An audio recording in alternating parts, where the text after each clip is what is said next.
अमीर हट, एक का नाम है अमीर रासो और एक का नाम है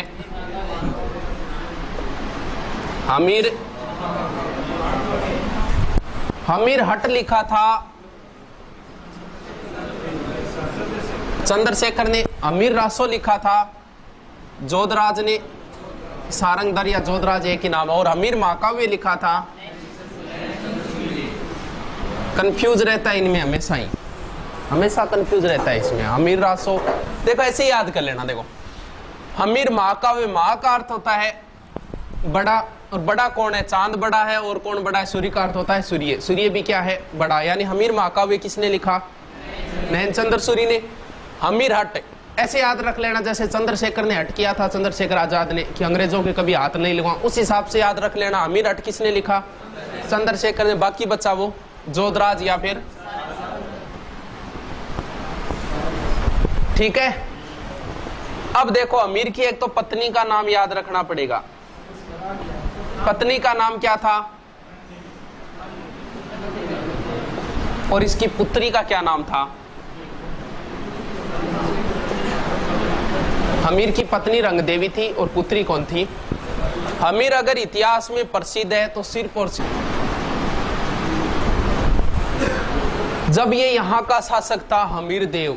दुर्ग है जिसका नाम है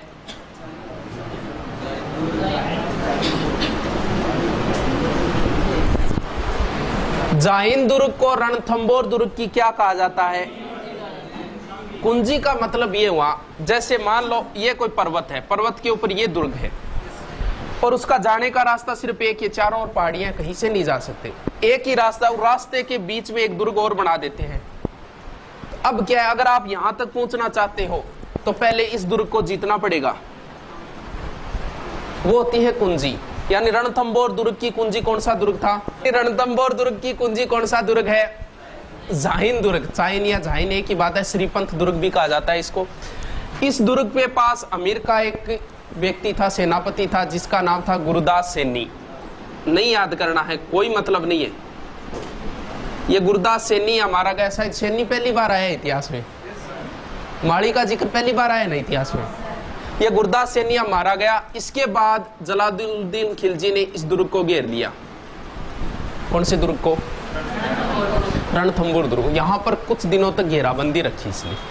अमीर की इतनी अच्छी व्यू रचना थी कि जलालुद्दीन खिलजी इस दुर्ग को जीत नहीं पाया। लंबा टाइम हो गया। तब क्या किया? साइकोलॉजी में एक नियम होता है ना, औचित्य स्थापन।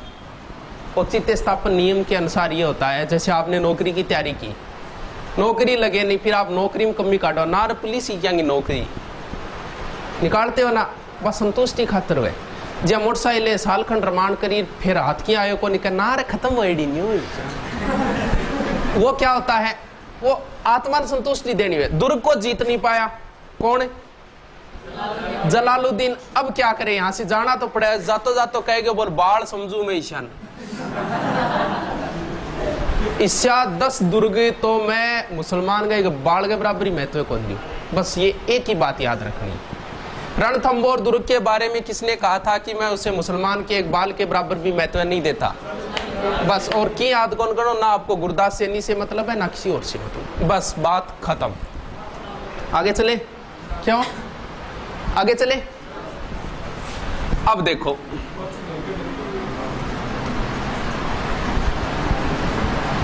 यहां सवाई माधोपुर, वही रणथंबोर, और यहां का शासक हो गया अमीर। जलालुद्दीन खिलजी के बाद यहां का बन गया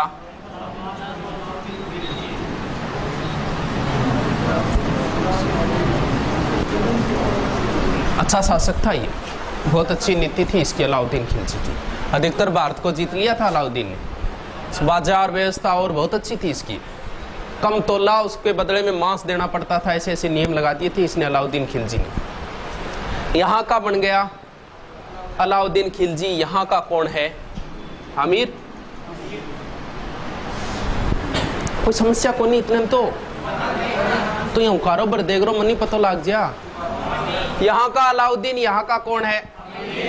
अब अमीर पे आक्रमण तो करना है अलाउद्दीन को, क्योंकि सबको जीत रहा था, इसको भी जीतना था। क्योंकि अमीर ने ये मान लो कि अधिकतर क्षेत्रों को जीत लिया था, मेवाड़ तक को जीत लिया था अमीर ने, समर सिंह था उसका, अधिकतर क्षेत्रों को जीत लिया था, यानी इसने भी पृथ्वीराज चौहान की तरह दिग्विजय की नीति अपनाई थी अमीर ने।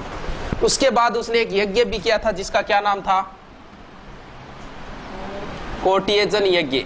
ये अश्वमेध यज्ञ की तरह ही होता था, इसने भी दिग्विजय की नीति अपनाई थी। इसको तो जीतना ही जीतना था अलाउद्दीन को। अब बहाना चाहिए, दोनों बहाने हैं, दो बहाने बताए जाते हैं, दोनों बता देता हूं, दिमाग पर लोड कौन देनो, एग्जाम में पूछो कौन जा, पूछो जा बात बता दे, बताए दोनों बहाने। पहला बहाना तो बताया जाता है हमीर महाकाव्य के अनुसार, नैन चंद्र सूरी बताता है कि अलाउद्दीन की सेना गई हुई थी गुजरात लूटपाट मचाने के लिए। गुजरात से वापस आ रही थी सेना और यहां जालोर के पास धन के बंटवारे के लिए झगड़ा हो गया। धन के बंटवारे के लिए, ये लूटा हुआ जो माल था ना, उसके बंटवारे के लिए। एक तरफ तो थे अलाउद्दीन की सेना जिसमें उनका सेनापति था उलग खां और नुसरत खां, और दूसरी तरफ था मोहम्मद शाह। दो तीन और थे, केबरू काबरू, लेकिन मैंने ये याद रखना, यही पूछा गया था एग्जाम। ये मोहम्मद शाह 1/5 भाग लेना चाहता था, ऐसे इसको इनका झगड़ा होगा। अब क्या किया मोहम्मद साहब ने, मोहम्मद शाह ने क्या किया, यहाँ पे लूटपाट मचा के और भाग के किसके पास में आ गया।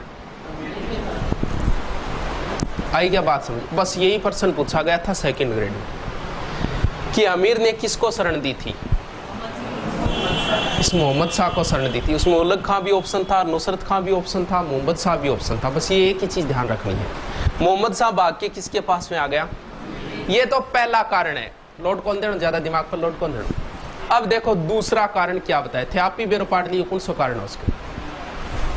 अलाउद्दीन की एक पत्नी थी जिसका नाम था, शाबाश, अरे पानी पिया दे मनी।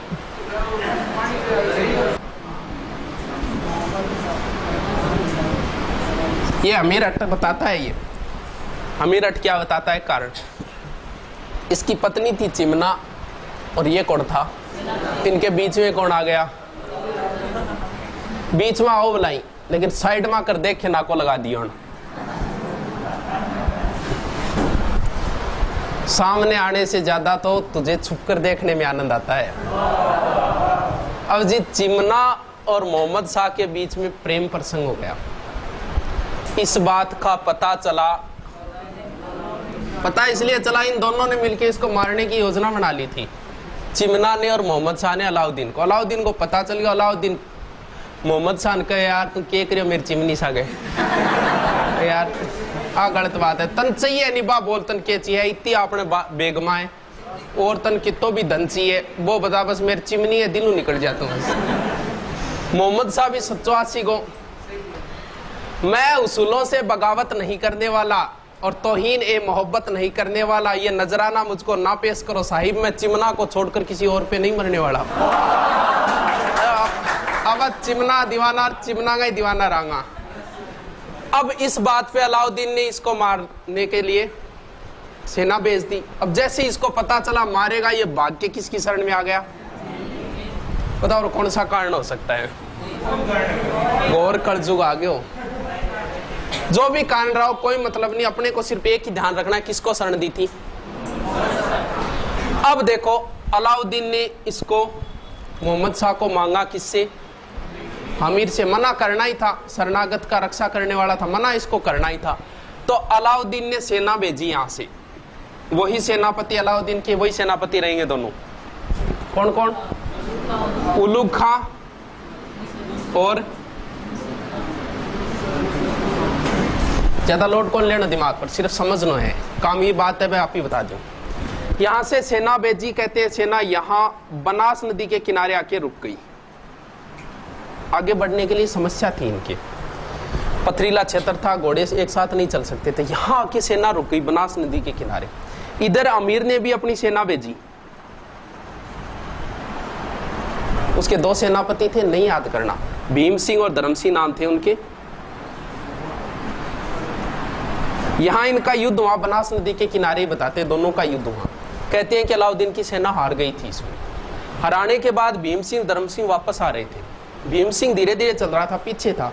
कहते हैं कि मुगलों की एक अलग टुकड़ी थी, इनकी अलाउद्दीन खिलजी की एक अलग टुकड़ी थी, उसने भीम सिंह पर आक्रमण कर दिया। भीम सिंह यहाँ मारा गया। बचा कौन? धर्म सिंह यहाँ आया अमीर के पास। अमीर इससे नाराज हो गया था, इसने कहा कि तेरी वजह से मारा गया, और धर्म सिंह को इसने हटा दिया था। धर्म सिंह की जगह एक दूसरा था भोज नाम का, उसको सेनापति बना दिया था। अब भोज से व्यवस्था नहीं बनी, यानी बार बार इसका आक्रमण हो रहा था, सही व्यवस्था नहीं बनी। तो इसने अमीर ने क्या किया, भोज को दोबारा हटा के वापस किसको बना दिया? ये भोज भाग के किसके पास चला गया? अब धर्म सिंह के भी एलर्जी थी, पहले हटाया फिर बनाया, उसके भी एलर्जी हो गई, भोज की एलर्जी हो गई, इसको बेइज्जती करके निकाला। दोनों यहाँ भी दुश्मन पैदा हो गए इसके अमीर की। अब देखो अलाउद्दीन ने एक बीच में दूसरा आक्रमण और किया था, कोई महत्वपूर्ण नहीं है उसमें, तीसरा और मुख्य आक्रमण बताएं। अब दोबारा वो सेना भेजता है, वही सेनापति कौन? उलुग खां, नुसरत खां। सेना भेजने के बाद सबसे पहले किस दुर्ग को जीतना है? जाहिन दुर्ग को जीत लिया और घेराबंदी कर दी किस दुर्ग के? रणथंबोर दुर्ग के। यानी रणथंबोर दुर्ग को उलुग खां और नुसरत खां ने घेर लिया। अब क्या हुआ? अरे अब भी घटसाको है, अभी घटसाको करा तू, डट तो शुरू है। ब्याह पहली टाबर थोड़ी बेगा। हाँ बताएं। अब देखो कौन है? उलुग खां और नुसरत खां। क्या हुआ? नुसरत खां आगे आगे बढ़ के इसकी व्यू रचना देख रहा था, इधर से पता नहीं क्या हुआ, इसके तीर लगा, जो भी लगा, नुसरत खां मारा गया। बचा कौन? उलुग खां। इस बात की सूचना मिली क्योंकि उलुग खां ने इसके पास संदेशा भिजवाया, जल्दी से बड़ी सेना भेजो। कहते हैं कि अलाउद्दीन खुद ही चल पड़ा वहां से सेना लेके। अब देखो अलाउद्दीन के दरबार में एक बंदा रहता था जिसका नाम था